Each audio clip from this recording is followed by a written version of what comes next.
तस्वीरों में आपको नजर आ रहा है डिस्ट्रिक्ट बार एसोसिएशन पलवल। आखिर हम यहाँ पर पहुंचे और यहाँ पर पता किया जो इलेक्शन के माहौल ने गर्मी पैदा कर दी है। वहाँ पर 3 कैंडिडेट प्रेसिडेंट के इलेक्शन में उतर चुके हैं।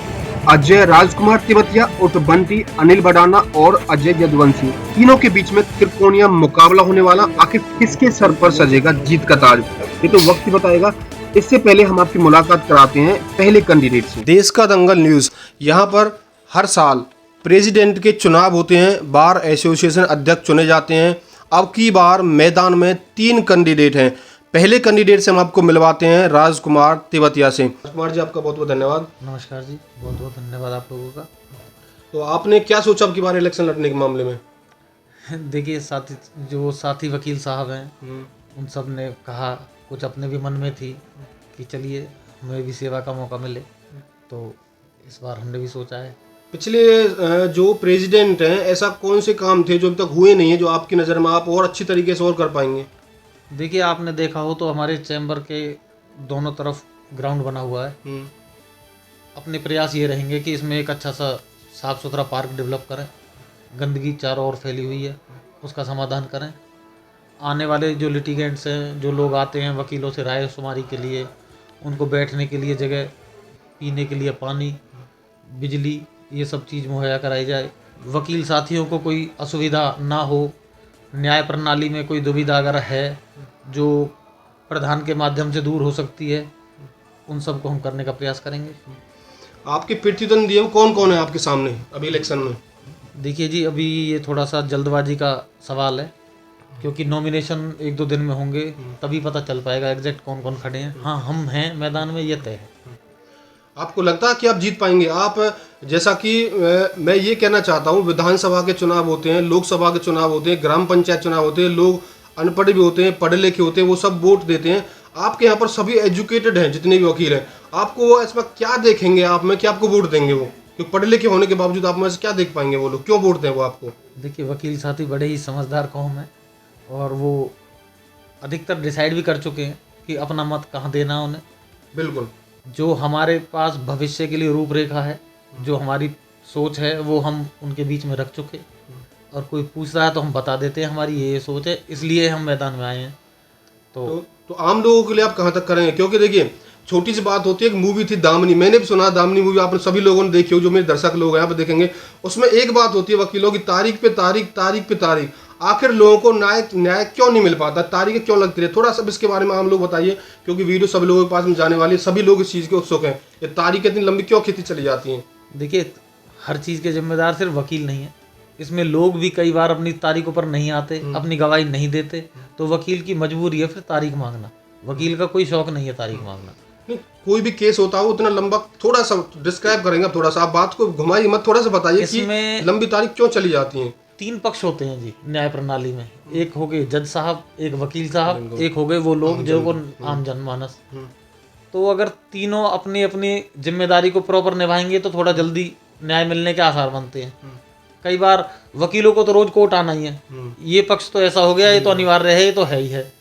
कई बार जज साहब डेट दे देते हैं, उनके पास बिजी शेड्यूल ज़्यादा होता है, एक दिन में 80-80, 100 केस लगे होते हैं, इतनी सुनवाई नहीं कर सकते वो भी। कुछ उस वजह से भी डेट मिलती हैं, कुछ इस वजह से कि जो लोग हैं वो अपने घरेलू समस्याओं से जूझते रहते हैं, वो नहीं आ पाते कोर्ट में, तो डेट मिल जाती है। कई बार पुलिस जिनकी गवाही होनी होती है, उनके ट्रांसफ़र यहाँ से सिरसा हो गए, अब वो डेट पे आ नहीं पाएंगे। देखिए, आम लोगों का, डेली पब्लिक जो आती है, उसके लिए आप क्या व्यवस्था करने वाले हैं अगर आप चुने जाते हैं तो? वैसे तो हमारे वर्तमान प्रधान जी ने और अब से पहले पूर्व प्रधानों ने बहुत अच्छे अच्छे काम कर रखे हैं। 3 शेड बना रखी हैं, उनके बैठने के लिए सीमेंटेड सोफे टाइप के हैं, वो बना रखे हैं, उन पे वो लोग बैठते हैं। और पीने के लिए आरओ का पानी की व्यवस्था है, ठंडा पानी प्रोवाइड करते हैं। बाकी जो भी कोई छोटी मोटी समस्या होती है उनका सबका समाधान करते हैं।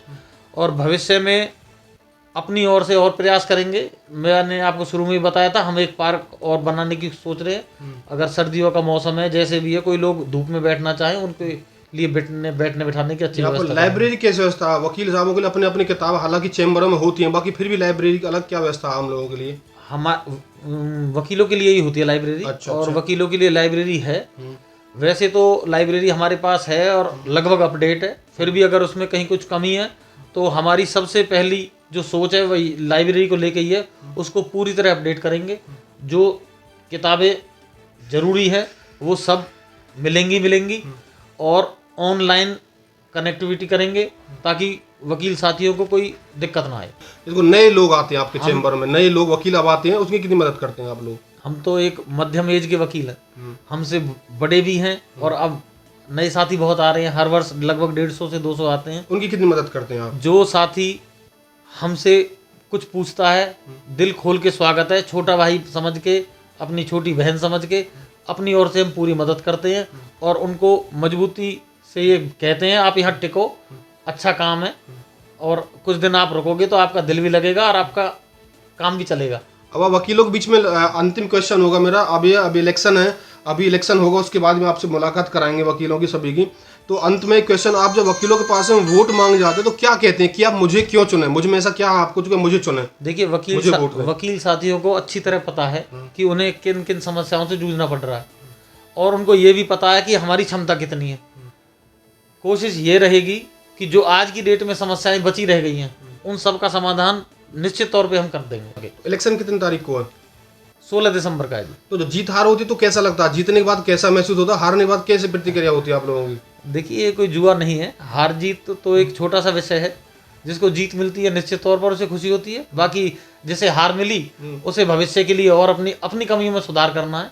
वकील तो सब ठीक होते हैं, कमियां कैंडिडेट में होती है, वोटर में नहीं होती जी। इलेक्शन 1 साल के लिए होता, तो 1 साल में ऐसे कितने कार्य आप लोग कर लेते हैं, कितने अधूरे रह जाते हैं कि आपको लगता है कि इलेक्शन अगर 2 साल के 5 साल के लिए होता शायद हम और कुछ काम कर पाते? हाँ, ये इसमें तो आप बिल्कुल ठीक कह रहे हो, क्योंकि कुछ चीज़ें ऐसी होती हैं जो पूर्व प्रधानों ने अपनी बात चालू की, क्योंकि सारी चीज़ें यहीं से नहीं होती, कुछ चीज़ें हमें हाई कोर्ट से मांगनी पड़ती हैं, तो उस चीज़ में वहाँ से आने में समय लगता है, इतने उस साथी का कार्यकाल पूरा हो जाता है, तो नए सिरे से फिर कोई नया वो काम करे ना करे, ऐसी चीज़ें रह जाती हैं, छूट जाती हैं।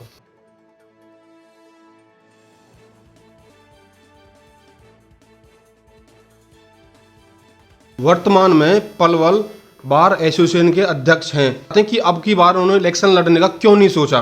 पिछली बार क्या ऐसी वजह थी, वो जीत चुके थे, अब की बार उन्होंने क्यों मना कर दिया, और अब की बार इलेक्शन में क्या बदलाव होने वाला? क्वेश्चन तो बहुत सारे हैं, अभी मैं इनसे बात करता हूं सुनील डागर जी से कि आप अपना परिचय बताइए। Dagar ji. Sunil Dagar, district president, district bar association Palwal. और मैंने इसलिए इलेक्शन नहीं लड़ा क्योंकि इसमें मैं बन चुका हूं और एक बार जनता ने अपना आशीर्वाद दिया है, काफ़ी है। और नए अपने जो भाई हैं और भी भाई हैं, मेंबर हैं, सभी का अधिकार है, सभी को हर साल मौका मिलना चाहिए। और मैंने इसीलिए, क्योंकि हमारी बार में फ़िलहाल 1300 के आसपास वोटें हैं जो बनी हैं, मेंबर तो 1600 से ऊपर हैं, तो सभी को मौका मिलना चाहिए, इसलिए मैंने 3-4 पोस्टें, और जो जैसा कि हमारे फरीदाबाद बार है, बड़ी बार है, गुड़गांव है, तो 2-3 पोस्टें और बढ़ाई हैं और सभी भाइयों को मौका मिलना चाहिए।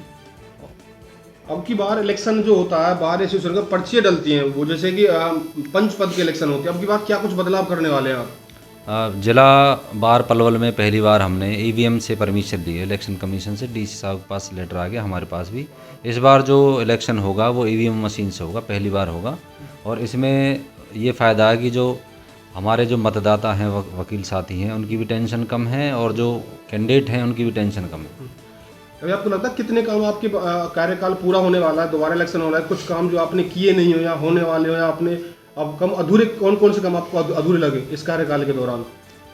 मेरे जो मैंने सोचा था वो तो सारे काम लगभग पूरे होने हैं। एक लिफ्ट लगानी थी, एक की जगह मैंने 2 लिफ्ट लगवा दी हैं, जो कि अगले 10 या 5 दिनों में दोनों ही चल जाएंगी। इसके अलावा लाइब्रेरी में जो बुकें हैं वो अपडेट नहीं थी कई सालों से, वो सारी अपडेट हैं 2022 तक। और इसके अलावा टीन शेड जो है नए हैं, वो भी, उनका भी काम चल रहा है। और नया बैडमिंटन जो है कोर्ट है, उसके लिए भी हमने अप्लाई किया हुआ है।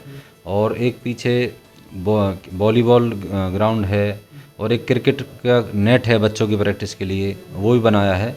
और अपने लॉयर्स चैम्बर्स हैं, उनमें जो नए युवक हैं उनके लिए एक मिनी हेल्थ क्लब भी बनवाया है, जिसका इनॉग्रेशन अभी 1-2 दिनों में होना है। इसके अलावा हमारे जो वकीलों की टीन शेड हैं उनमें भी फिटिंग वगैरह कराई हैं। और जो चैम्बर्स में जो फिटमेंट होनी है, जो चेंज हुए हैं वो भी कराए हैं, और अभी छोटे मोटे काम चल रहे हैं अभी।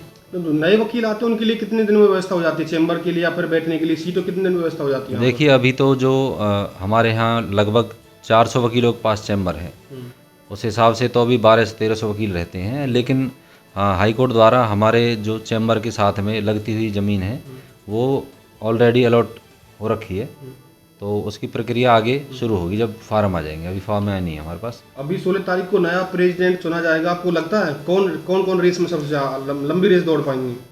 देखिए इसमें अभी तो फॉर्म नहीं भरे गए हैं, फॉर्म कल से भरे जाएंगे, उसका हाँ शेड्यूल अभी जारी कर रहे हैं थोड़ी देर में। तो अभी वैसे प्रेसिडेंट पोस्ट के लिए बंटी तेवतिया और अनिल बढ़ाना और अजय यदुवंशी 3 कैंडिडेट हैं जो रेस में है। हाँ तीनों ही हैं, 3 कैंडिडेट हैं। इनमें बंटी तेवतिया सबसे मजबूत कैंडिडेट है फिलहाल, क्योंकि वो लगभग 6-7 महीने से मेहनत कर रहे हैं। आपको जो 1 साल का कार्यकाल कम नहीं लगता है? क्या लगता है कि बढ़ाया जाए आगे आने वाले समय में? हाँ जी, ये बिल्कुल जायज़ बात है, ये कम है, लेकिन हमारे जो इलेक्शन हैं अप्रैल में होते हैं, लेकिन कोरोना टाइम की वजह से ये दिसंबर में हो गए थे। अब जो मैं आज शेड्यूल जारी करूंगा, अब जो हमारे इलेक्शन होंगे ये अप्रैल 2024 तक के लिए जो प्रेसिडेंट बनेगा तब तक के लिए बनेगा। तो नई व्यवस्था पारदर्शी होगी अब की बार हाँ जी इलेक्शन की? बिल्कुल। ईवीएम से वोट डल पाएंगे अब की बार? ईवीएम से डलेंगी, 2 बूथ बनाए जाएंगे। तो टाइम कितना होता है सुबह वोटिंग का, सुबह से और शाम तक कितने टाइम में वोट डल जाती हैं? ये सुबह टाइम होता है इसका 8 बजे से और शाम को 5 बजे तक। हाँ जी। ऐसी खबरों से जुड़े रहने के लिए हमारे चैनल को सब्सक्राइब करना ना भूलें।